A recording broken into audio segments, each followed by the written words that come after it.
নাসির ভাই একটু 2 মিনিট। নাসির ভাই 2 মিনিট কথা বলুন। এই সরব কোথায়?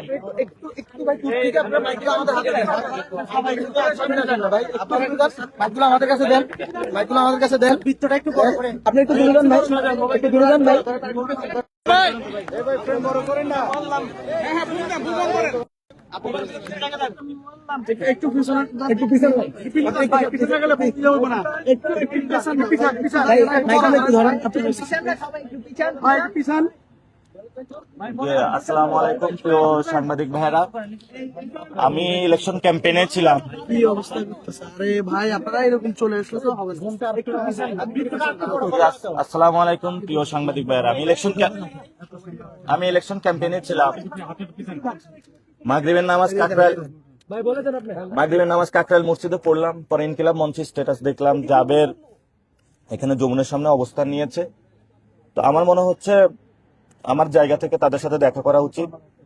আমি তাদের সাথে দেখা করেছি এবং ওনারা একটা টাইম ফ্রেম দিয়েছেন যে এই বিষয়ে সরকার অ্যাড্রেস করা উচিত। তবে যে কস্টটা এটা যাতে না হারায়, শহীদ ওসমান হাদি ভাইয়ের হত্যার বিচার এই পর্যন্ত বিচার নিয়ে স্পষ্ট কোনো বার্তা সরকার থেকে আসে নাই। আমরা মনে করি যে সরকার থেকে স্পষ্ট বার্তা আসবে এবং যেহেতু আমার এখানে আমি ইলেকশন করতেছি কনস্টিটিউয়েন্সিতে, সেখানে যে কোনো ন্যায্য দাবির এবং যারা করে তাদের কাছে আবার যাওয়া উচিত। সেই জায়গা থেকে আমার দায়িত্ববোধ থেকে এখানে আমি এসেছি।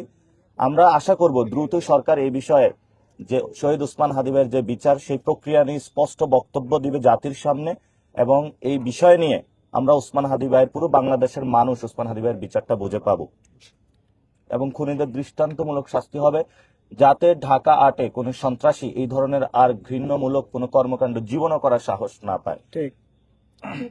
অন্তর্বর্তীকালীন সরকার যদি এই হত্যাকাণ্ডের তদন্ত সুষ্ঠুভাবে না করতে পারে, নির্বাচিত সরকার কি পারবে? আপনার কি মনে হয়? এটা কোনো সরকার না, এটা হলো বিচার ব্যবস্থার উপরে। আমাদের বিচার ব্যবস্থা খুবই ভঙ্গুর পর্যায়ে, বিচার ব্যবস্থা সুসংহত করা হয় নাই বলে কিন্তু আজকে এই অবস্থা।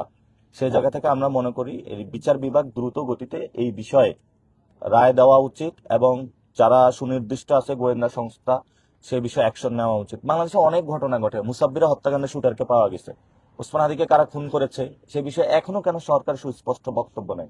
সরকারের এই বিষয়ে মুখ খোলা উচিত। ঠিক আছে,